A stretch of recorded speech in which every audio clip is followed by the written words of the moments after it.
Welcome to Raj news. ప్రశ్న వేదిక కార్యక్రమం స్వాగతం. నేను మీ కార్తిక్. ఈరోజు మన గెస్ట్ ఉమ్మడి పాలమూరు జిల్లా దేవరకద్ర నియోజకవర్గ ప్రజలకు అనేక సేవలు అందిస్తున్నటువంటి వ్యక్తి, దేవరకద్ర నియోజకవర్గ Congress party MLA G Madhusudan Reddy GMR గారు ఉన్నారు. వెల్కమ్ చేద్దాం. నమస్తే అండి. నమస్తే.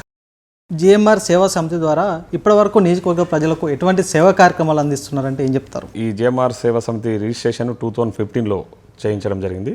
సో అప్పటి నుంచి జిఎంఆర్ సేవా సమితి పేరు మీద ముఖ్యంగా ఎడ్యుకేషన్, సో ఈ డ్రాప్అవుట్స్ ఎవరైనా ఉంటారు కదా, ఫైనాన్షియల్ అసిస్టెన్స్కి సంబంధించి డ్రాప్అవుట్స్ ఎవరైనా ఉంటే వాళ్ళకి సపోర్ట్ చేయాలనే ఆలోచనతోనే మనం ఈ జిఎంఆర్ సేవా సమితి పెట్టడం జరిగింది. చాలామంది స్టూడెంట్స్కి అప్పట్లో నేను కొందరు ఇంటర్మీడియట్ చదువుకుంటాము, ఇంటర్మీడియట్ తర్వాత డిగ్రీకి పోలేని వాళ్ళు, ఇంటర్మీడియట్ 10th తర్వాత డిగ్రీ ఇంటర్మీడియట్కి పోలేని వాళ్ళు స్టూడెంట్స్ ఎవరైనా ఉంటే వాళ్ళకు నా కాన్స్టిట్యున్సీలో special only confine to my constituency దేవరకద్రలో చాలామంది కొందరికి సపోర్ట్ చేయడం జరిగింది అప్పట్లో. సో అట్లా ఈ జిఎంఆర్ సేవా సమితి స్టార్ట్ అయ్యి నేను ఈ సేవా కార్యక్రమాలు చేస్తున్న క్రమంలో కొందరు మిత్రుల సలహాలు సూచనలు, సో ఎనీయో మీరు అడ్వకేటు పబ్లిక్లా ఇట్లా సేవా కార్యక్రమాలు చేస్తూ ఉన్నారు కాబట్టి సో పాలిటిక్స్లకు వస్తే ఇంకా బెటర్ పర్ఫామ్ చేయొచ్చు, ఇంకా చాలామందికి సర్వీస్ చేయొచ్చు అని కొందరు సలహాలు ఇవ్వడం వల్ల నేను నా రాజకీయ ప్రస్థానము ఆ విధంగా మొదలైంది. కొనసాగుతున్నాయా సేవా కార్యక్రమాలు? అది 100% కొనసాగుతూ ఉన్నాయి. సేవా సమితి ద్వారా కొన్ని ఇప్పుడు రీసెంట్గా కూడా ఈ పోలీస్ రిక్రూట్మెంట్ నోటిఫికేషన్ పడ్డది కదా, దానికి సంబంధించి కూడా నేను ఈ కోచింగ్ సెంటర్స్, సో జిఎంఆర్ సేవా సమితి ద్వారా కోచింగ్ సెంటర్స్ పెట్టి స్టూడెంట్స్ను అందులో వాళ్ళకు స్టడీ మెటీరియల్, తర్వాత వాళ్ళకు అక్కడికి వచ్చే ఎవరైతే నిరుద్యోగ యువత ఉంటారో ఆ స్టడీ సెంటర్కు కోచింగ్ సెంటర్కి వచ్చే వాళ్ళకు ఆ రోజు వాళ్ళకు భోజన వసతి ఇవన్నీ కూడా కల్పించాలని చెప్పేసి నా ట్రస్ట్ ద్వారానే అవన్నీ కూడా ఐఎమ్ డూయింగ్ దట్. గత 10 సంవత్సరాలుగా నియోజకవర్గంలో పాతుకుపోయినటువంటి బీఆర్ఎస్ పార్టీ మాజీ ఎమ్మెల్యే ఆళ్ళ వెంకటేశ్వర రెడ్డి గారి ఎమ్మెల్యే పీటలు కదిలి మీరు ఏ విధంగా ఎమ్మెల్యే పీఠం ఎక్కగలిగారంటే ఏం చెప్తారు? మా ఫ్యామిలీ ఫస్ట్ నుంచి కాంగ్రెస్ పార్టీకి సంబంధించిన, అంటే మా ఫాదర్ కానీ మా తాతగారు కానీ, సో ముఖ్యంగా కాంగ్రెస్ పార్టీ యొక్క ఐడియాలజీ, ఆ ఐడియాలజీ నచ్చి కాంగ్రెస్ పార్టీలో చేరాలనే ఆలోచనతోనే నేను 2017లో కాంగ్రెస్ పార్టీలో చేరడం జరిగింది. సో అంతకుముందే నేను ఆ కాంగ్రెస్ పార్టీలో చేరకంటే ముందే జిఎంఆర్ అని పెద్ద ఎత్తున ఇక్కడ నేను అంటే నోటెడ్ కావడం జరిగింది. కాన్స్టిట్యున్సీలో నేను చేసిన సేవా కార్యక్రమాలకు గుర్తింపు కూడా వస్తూ ఉంది. సో ఆ క్రమంలో కాంగ్రెస్ పార్టీలో చేరినప్పుడు కాంగ్రెస్ పార్టీలో చాలా కాంపిటీషన్ ఉంది ఎప్పటికి కూడా, అయినా కూడా మనం కంటిన్యూస్గా ప్రోగ్రామ్ చేస్తూ వస్తున్నాం రెగ్యులర్గా. నేను మెయిన్గా నా కాన్స్టిట్యున్సీలో ఉన్న ఇష్యూస్ మీద ఎప్పుడు అంటే నేను ఫైట్ చేసుకుంటూ రావడం జరిగింది. కంటిన్యూస్గా నేను 2015 నుంచి కూడా రెగ్యులర్గా కాన్స్టిట్యున్సీలో ఉండడము, ప్రజల సమస్యలు తెలుసుకొని వాళ్ళకి అవసరం అంటే ఆర్థికంగా ఎక్కడన్నా నీడ్ ఉందంటే నా వంతు సహాయం, ఇప్పుడు భగవంతుడు ఇచ్చిన దాంట్లో నా వంతు సహాయం కూడా చేసుకుంటూ ఎక్కడన్నా హాస్పిటల్స్ కానీ ఇంకేదైనా స్కూల్స్ కానీ ఇప్పటిదాకా చెప్పినట్టు అవన్నీ సహాయం చేసుకుంటూ వస్తూ ఉంటాయి. సో అట్లా కాంగ్రెస్ పార్టీలో ఉంటూ ఇట్లా సేవా కార్యక్రమాలు కొనసాగిస్తున్న క్రమంలో 2022లో నాకు డీసీసీ ప్రెసిడెంట్ పదవి ఇచ్చారు. ఇప్పుడున్న పీసీసీ అధ్యక్షుడు, ఇప్పుడున్న ముఖ్యమంత్రి గారు శ్రీ రేవంత్ రెడ్డి గారు అప్పుడు ఈ was the PCC president. So నాకు పిలిచి మహబూబ్నగర్ డిస్ట్రిక్ట్ పార్టీ ప్రెసిడెంట్ పదవి ఇవ్వడం జరిగింది. సో పదవి ఇచ్చిన తర్వాత ఇంకా ఎలివేషన్ రావడం జరిగింది. ముఖ్యంగా ఇంకా పార్టీ కార్యక్రమాలు, ఆపోజిషన్ గురించి మీకు అంతా తెలుసు. బీఆర్ఎస్ పార్టీ యొక్క ఆగడాలు, దోపిడీలు, అక్రమాల గురించి ఎప్పుడు ప్రశ్నిస్తుండేవాడిని. నేను డీసీసీ అయినాక, నేను డీసీసీ ప్రెసిడెంట్ అయిన తర్వాతనే మహబూబ్నగర్లో నా పైన దాదాపు ఒక 6 కేసులు కూడా రిజిస్టర్ అయినాయి. ఏది నా మీద కేసులు కూడా పెట్టిండ్రు, అక్రమ కేసులు ఏది పొలిటికల్కి సంబంధించిన అక్రమ కేసులు కూడా రిజిస్టర్ చేసిన ఆయన, మనం ఎక్కడ భయపడలేదు కేసులకు సంబంధించి. సో అట్లా ఫైట్ చేసుకుంటూ పోయినాము. ముఖ్యమంత్రి గారు రేవంత్ అన్న ముఖ్యంగా ఆయన ప్రోద్బలం మెయిన్, ఆయన అండగా ఉండడము, ఆయన పీసీసీ ప్రెసిడెంట్గా అంతకుముందు ఉన్న పెద్దలు వాళ్ళు ఉత్తమ్ కుమార్ రెడ్డి గారు పీసీసీ ప్రెసిడెంట్గా ఉన్నప్పుడు కూడా నన్ను ఎంకరేజ్ చేశారు. తర్వాత రేవంత్ రెడ్డి గారు వచ్చిన తర్వాత ఇంకా మేము ఉధృతంగా కార్యక్రమాలు చేయడం జరిగింది. ముఖ్యంగా పార్టీ కార్యక్రమాలు మెయిన్గా ఆపోజిషన్ వల్ల ఇది విధ్వంసం సంబంధించి మనం ప్రజల్లోకి తీసుకెళ్ళడం, వాళ్ళు చేసిన దోపిడీని ప్రజల్లోకి తీసుకెళ్లడంలో మనం పెద్ద ఎత్తున సఫలీకృతులు కావడం జరిగింది. సో ఇక్కడ లోకల్గా ఉన్న 10 ఏళ్ళుగా పనిచేసిన ఇక్కడ మాజీ ఎమ్మెల్యే గారు కూడా ఇక్కడ చేసిన దోపిడీ విషయంలో కూడా నేను ముఖ్యంగా కాంట్రాక్టర్ అవతారం ఎత్తి కాంట్రాక్టర్ని అడ్డం పెట్టుకొని ఆయన చేసిన దోపిడీ విషయంలో ఇవన్నీ విషయాలు కూడా నేను ప్రజల్లో దృష్టికి తీసుకెళ్లడం జరిగింది. సో అట్లా మనము వాళ్ళు ఏదైతే మేము పాతకపోయినా మేమే ఈ సామ్రాజ్యానికి అధిపతులం అనుకున్న వాళ్ళందరి బీటలు కదిలినాయి. ఇక్కడనే కాదు, ఓవరాల్ స్టేట్లోనే మేము వాళ్ళ బీటలు కదిలిచ్చినాము. ఈరోజు ప్రజాప్రభుత్వాన్ని ఏర్పాటు చేసినాము. ప్రజారంజకంగా ప్రజల మెచ్చిన విధంగా మేము పాలన కొనసాగిస్తున్న విషయం మీకు అందరికీ గుర్తు. మీ గెలుపుకు కృషి చేసినటువంటి ఎంతోమంది నాయకులను దూరం పెట్టి కొత్త నాయకులు ఎంకరేజ్ చేసిన ప్రచారం జరుగుతుంది. సీనియర్ కాంగ్రెస్ నాయకులు అంటే మీకోసం కష్టపడే నాయకులు గుండెల్లో మంటలు మణుతున్నాయి అనేసి కొంచెం ప్రచారం జరుగుతుంది. అది పూర్తిగా అవాస్తవం. ఎందుకంటే నేను అనునిత్యం ప్రజల్లో ఉంటున్నా, మా నాయకుల మధ్యలోనే ఉంటున్నా. ఇప్పుడు సీనియర్సు జూనియర్సు కొత్త పాత అనేది జనరల్గా ఎక్కడ అంటే అవన్నీ అబద్ధ ప్రచారాలు చేస్తూ ఉన్నారు. మా వాళ్ళతో నాకేం అట్లాంటి ఇబ్బందులు లేవు. ఎందుకంటే ఎప్పుడు కూడా నా దగ్గరకు వచ్చి వాళ్ళకి ఎంకరేజ్ చేస్తున్నా వీళ్ళని చేయట్లేదని నా దగ్గరకు వచ్చిన కంప్లైంట్స్ కూడా లేవు. సహజం, అన్ని పార్టీలలో ఉండేటట్లే మా కాంగ్రెస్లో కొంచెం ఇంకా ఫ్రీడమ్ ఎక్కువ ఉంటుంది కాబట్టి సహజంగా అట్లాంటివి ఉంటాయి. దాన్ని దృష్టిలో ఉంచుకొని ఎవరైనా మీరు అంటే మీ దృష్టికి వచ్చి ఉండొచ్చు, కానీ నా కాన్స్టిట్యున్సీలో అట్లాంటి గ్రూప్స్ లేవు. వేరే కాన్స్టిట్యున్సీలలో కొన్నిట్లలో ఉండొచ్చు, కానీ నా దగ్గర అట్లాంటి గ్రూప్స్ లేవు. ఎందుకంటే నా దగ్గర అందరూ కలిసిమెలిసి పనిచేస్తూ ఉన్నారు. ముఖ్యంగా నా దేవరకథలో కాంగ్రెస్ పార్టీలో ఉన్న నాయకులు, ప్రజాప్రతినిధులు కానీ నాయకులు కానీ కార్యకర్తలు కానీ వాళ్ళంతా కష్టపడ్డారు కాబట్టి ఈరోజు నేను ఎమ్మెల్యేగా ఇక్కడ గెలవగలిగిన. వాళ్ళందరి సహకారం ఉంది కాబట్టి ఈరోజు ఎమ్మెల్యే గెలవగలిగిన. కాబట్టి వాళ్ళందరూతో కలిసే నేను ట్రావెల్ చేస్తూ ఉన్నా. ఎక్కడ కూడా మనం డిస్క్రిమినేషన్ లేకుండా అందరినీ కలుపుకొని ముందుకు పోతా ఉన్నాం. ఈరోజు సర్పంచ్ల విషయానికి వస్తే, మున్సిపల్ ఎలక్షన్ల విషయానికి వస్తే కూడా మీరు నా కాన్స్టిట్యున్సీకి సంబంధించి 134 విలేజెస్లలో నేను 97 గ్రామ పంచాయతీలలో మా సర్పంచులు గెలిచారు. అదంతా కూడా మా వాళ్ళ సహకారమే. అదేవిధంగా 3 మున్సిపాలిటీలు నా దగ్గర మీకు తెలుసు, కొత్తకోట, భూత్పూరు, దేవరకద్ర 3 మున్సిపాలిటీలో కూడా ఫుల్ మెజార్టీతోన మేము ఎవరో సపోర్ట్ తీసుకొని మళ్ళీ మేము ఇక్కడ చైర్మన్లు కాలే. 3 మున్సిపాలిటీలలో చైర్మన్లు, వైస్ చైర్మన్లు, కౌన్సిలర్లుగా మా వాళ్ళే గెలిపించుకోగలిగినామంటే అదంతా కూడా మా వాళ్ళు కలిసికట్టుగా పనిచేస్తున్నారు కాబట్టి అది సాధ్యమైంది. సిడిసి కార్పొరేషన్ చైర్మన్ కానీ, అదేవిధంగా పిఎస్సిహెచ్ చైర్మన్ పదవి కావచ్చు, అదేవిధంగా వివిధ మండలాల్లో మండల అధ్యక్షుల పదవి కావచ్చు, కొత్తగా వచ్చిన నాయకులకు ఇవ్వడం ద్వారా పార్టీలో వివిధ మండలాల్లో వర్గ విభేదాలు బగ్గుమంటున్నాయని ప్రచారం జరుగుతుంది. ఇప్పుడు మాకైతే ఇక్కడ మరి వర్గాలు లేవు, విభేదాలు లేవు, బొగ్గులు లేవు. ఇడైతే మా దగ్గర అయితే నేను చెప్తా ఉన్నది. సో ముఖ్యంగా మీరు ఏదన్నారు కదా, వలస వచ్చిన వాళ్ళకి పదవులు ఇచ్చారని చెప్పేసి, నా దగ్గర మార్కెట్ చైర్మన్స్, మొన్నటి వరకు మార్కెట్ చైర్మన్స్గా ఉన్నవాళ్ళు, కథలప్ప అని దేవరకద్ర మార్కెట్ చైర్మన్, బీసీకి వస్తే ఆయన సీనియర్ కాంగ్రెస్ నాయకులు, దాదాపు ఒక 40 సంవత్సరాల నుంచి కాంగ్రెస్ పార్టీలో ఆయన పనిచేస్తూ ఉన్నారు. ఆయన నాకు ఈ పదవి కావాలని అడగలే, నాకు ఈ చైర్మన్ పోస్ట్ కావాలని కూడా అడగలే. కానీ ఆయన కాంగ్రెస్ పార్టీకి చేసిన సేవలను గుర్తించి ఒక సీనియర్ కాంగ్రెస్ నాయకుడు అని చెప్పేసి అడగకపోయినా నేను మా కథలప్పకు దేవరకద్ర నుంచి మార్కెట్ చైర్మన్ ఇవ్వడం జరిగింది. అదేవిధంగా మదనపూర్ మార్కెట్, నా దగ్గర 2 మార్కెట్స్ ఉంటాయి. మదనపూర్ మార్కెట్కి సంబంధించి పల్లెపాక ప్రశాంత్, ఆయన కూడా ఒక 40 years నుంచి కాంగ్రెస్ పార్టీలోనే ఉన్నాడు. సీనియర్ కాంగ్రెస్ లీడర్ ఆయన కూడా ఏ రోజు వచ్చి నాకు మార్కెట్ చైర్మన్ కావాలి లేకపోతే ఇంకో పోస్ట్ కావాలని అడగలే. కానీ ఆయన పార్టీకి చేసిన సేవలను గుర్తించి ఆయన అడగకపోయినా నేను పల్లెపాక ప్రశాంత్ సీనియర్కు మార్కెట్ చైర్మన్ ఇవ్వడం జరిగింది, డైరెక్టర్లను సీనియర్లకు ఇవ్వడం జరిగింది. అట్లా సో అదేవిధంగా ఇప్పుడు సర్పంచ్లను కూడా చాలామందికి పార్టీలో సీనియర్సు అంటే పార్టీలో ఎన్నో సంవత్సరాలుగా ఉన్న వాళ్ళకి అవకాశాలు ఇచ్చినాం. జేఎంఆర్ గారు నియోజకవర్గంలో పోలీస్ వ్యవస్థను ఇంటెలిజెన్స్ వ్యవస్థ కన్నా ఎక్కువ వాడుతున్నారు, పార్టీ నాయకుల మాటలు కన్నా ఎక్కువ పోలీసు అధికారులు చెప్పిన మాటలే నమ్ముతారన్న ప్రచారం కూడా జరుగుతుంది. వాస్తవమేనా? పూర్తిగా వాస్తవము. ఎందుకంటే పోలీసు అధికారులు, వివిధ డిపార్ట్మెంట్స్ సంబంధించిన అధికారులు, మేము ప్రజాప్రతినిధులం అందరం కలిసి సమన్వయంతో పనిచేయాల్సిన అవసరం ఉంటుంది. సో ఈరోజు బీఆర్ఎస్ నాయకులు మీకు చెప్పినా కదా, నేను నా మీదనే ఒక అక్రమ కేసులు 6-7 కేసులు పెట్టిరని. సో అట్లా మేము ఎవరి మీద ఈరోజు అక్రమ కేసులు పెట్టలే. పోలీసును ఉపయోగించుకొని మనమేమి ఇక్కడ ఏమి దందాలు చేయడం లేదు. సో పోలీస్ వ్యవస్థను 100% కాన్ఫిడెన్స్లోకి తీసుకుంటాం. ఎందుకంటే వాళ్ళు ఇక్కడ లా అండ్ ఆర్డర్ ప్రొటెక్ట్ చేయాల్సింది వాళ్ళే, ఇక్కడ జరుగుతున్న విషయాలకు సంబంధించిన ఇన్ఫర్మేషన్స్ ఇవ్వాల్సింది కూడా పోలీసే. కాబట్టి తప్పకుండా అందరు అధికారులతో మాట్లాడుతున్నట్టే నేను పోలీస్ అధికారులతో కూడా ఆ విధంగా ఇప్పుడు మాకు పోలీస్కి ఇతర డిపార్ట్మెంట్స్ అందరికీ కోఆర్డినేషన్ ఉంటేనే కదా ఇక్కడ ప్రాంతం అంతా ప్రశాంతంగా ఉండేది, ప్లస్ డెవలప్మెంట్ అయ్యేది.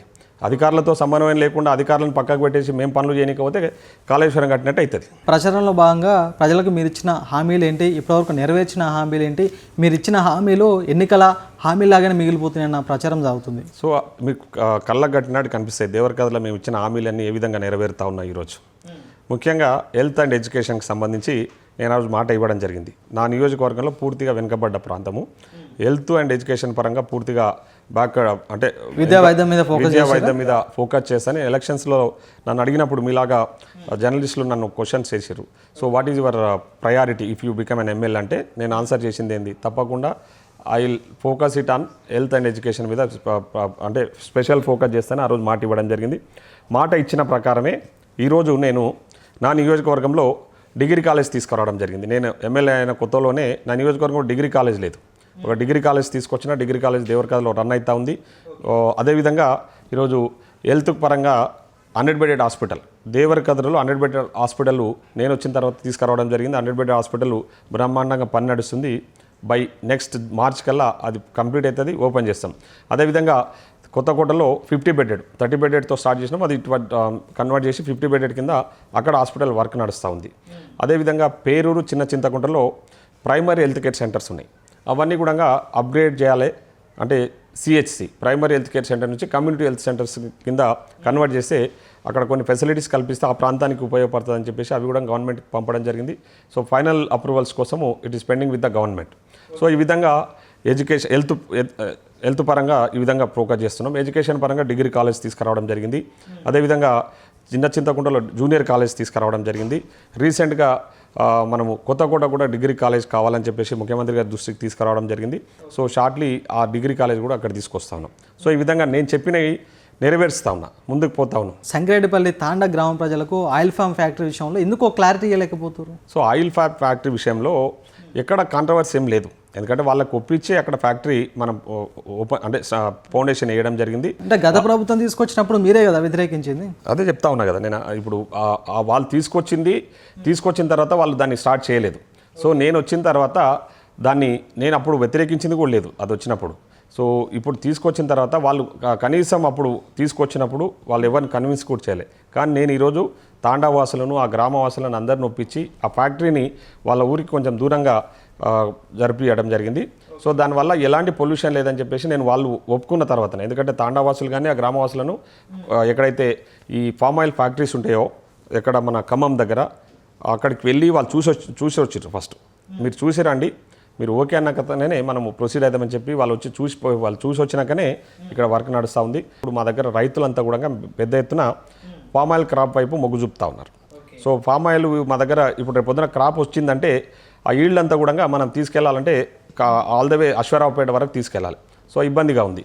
కాబట్టి ఇక్కడ ఫ్యాక్టరీ ఉంటే ఇక్కడ ఉన్న రైతులకు అందుబాటులో ఉంటుందనే ఆలోచనతోన రైతుల కోసమే ఈరోజు రేపు పొద్దున ఇక్కడ మా దగ్గరనే ఫ్యాక్టరీ ఉంటే ఇక్కడ పండించిన పంట ఇక్కడనే ఫ్యాక్టరీకి అమ్ముకోవడానికి ఫ్యాక్టరీకి చేర్చుకోవడానికి రైతులకు ఈజీగా ఉంటుందనే ఆలోచనతోన ఫామ్ ఆయిల్ ఫ్యాక్టరీని ఇక్కడ మనం ఎంకరేజ్ చేస్తాం. అదేవిధంగా ఈరోజు నియోజకవర్గంలో మీతో పాటు మేము కూడా పలు కార్యక్రమాల్లో మీతో పాటు పాల్గొనడం జరిగింది. ముఖ్యంగా ఇందులో రైతులకు అవగాహన సదస్సు ఏర్పాటు చేయడం జరిగింది. అందులో వ్యవసాయ రంగానికి సంబంధించి మీరు రైతులకు ఎటువంటి అవగాహన కల్పించారంటే ఏం చెప్తారు? సో ముఖ్యంగా నేను ఒక రైతు బిడ్డగా, రైతుల బాధలు తెలిసిన వ్యక్తిగా, ఈరోజు మన అందరికీ కూడా తెలుసు ఎల్నినో ఎఫెక్ట్ ఏ విధంగా ఉందన్నది.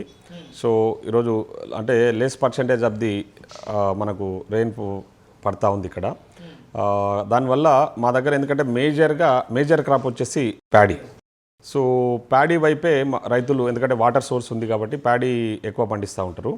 సో ఇప్పుడున్న ప్రస్తుత వర్షాలు తక్కువ పడుతున్న సందర్భంగా రైతులను ఆరుతడి పంటల వైపు మళ్ళించి ఎస్పెషల్లీ కమర్షియల్ క్రాప్స్ పండిస్తే వాళ్ళకు అధిక దిగుబడి, అధిక రాబడి వచ్చే విధంగా ఉంటుందని చెప్పేసి ఒక ఆలోచన చేసి అగ్రికల్చర్ డిపార్ట్మెంట్కి సంబంధించి అదేవిధంగా హార్టికల్చర్ డిపార్ట్మెంట్కి సంబంధించిన అధికారులతో నేను మాట్లాడడం జరిగింది. ఎందుకంటే రైతు కష్టానికి తగ్గ ఫలితం దక్కట్లేదు కాబట్టి వాళ్ళ కష్టానికి తగ్గ ఫలితం దక్కాలనే ఆలోచనతోన ఈరోజు ఒక ప్రోగ్రామ్ తీసుకోవడం జరిగింది హార్టికల్చర్ డిపార్ట్మెంట్స్ వాళ్ళ ఆధ్వర్యంలో.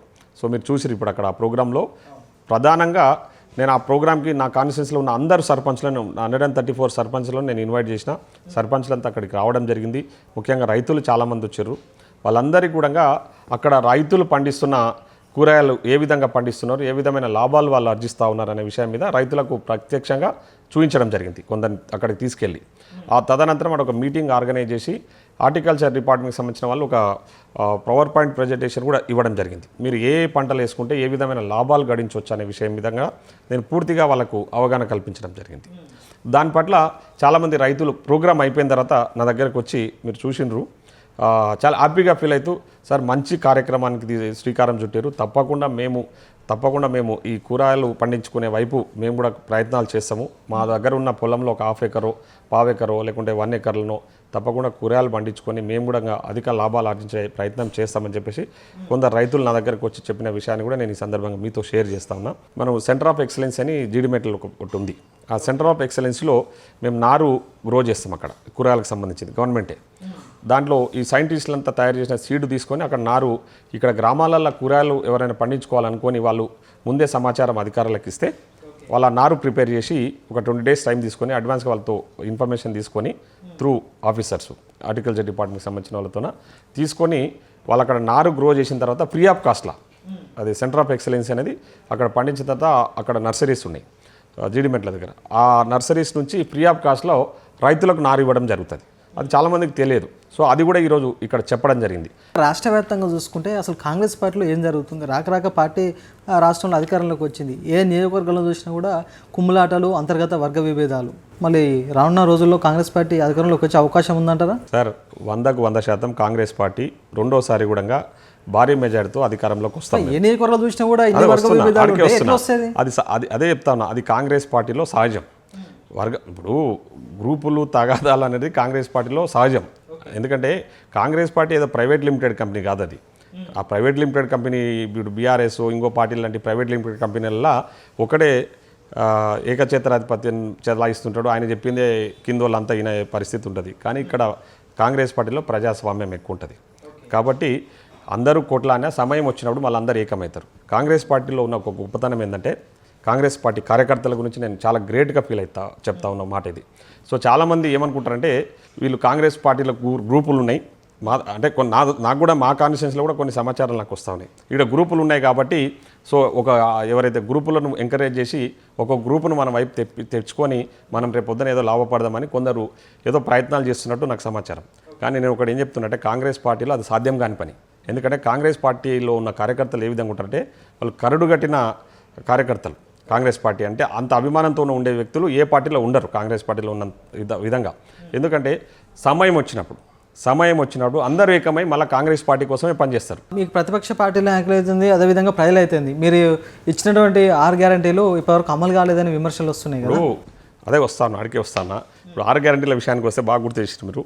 సో ఈరోజు కాంగ్రెస్ పార్టీ అధికారంలోకి వచ్చిన 2 రోజులల్లో 2023 డిసెంబర్ 7th రోజు గౌరవ ముఖ్యమంత్రి గారు ప్రమాణ స్వీకారం చేశారు.